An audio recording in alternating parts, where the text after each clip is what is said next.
কচু বাগান থেকে কচু কেটে নিয়ে চলে এসেছি। এবার কচুটাকে সুন্দরভাবে কেটে নেবো।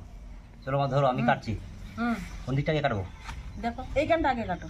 এইখানটাই? হ্যাঁ, এদিকটা আমার উল্টো হচ্ছে না? দিয়ে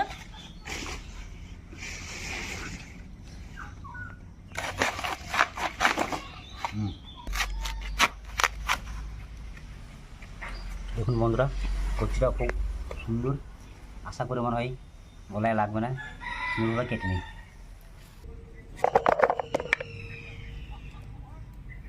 ধরিয়ে নিয়েছি। এবার আমি কিছু মশলাগুলো ভেজে নেব। শুকনো লঙ্কা আর গোটা জিরে ভাজা হয়ে গেছে। এবার নামিয়ে নেব। অনেক জল দেব। তারপরে দেবো কচু, একটু ঢাকা দিই।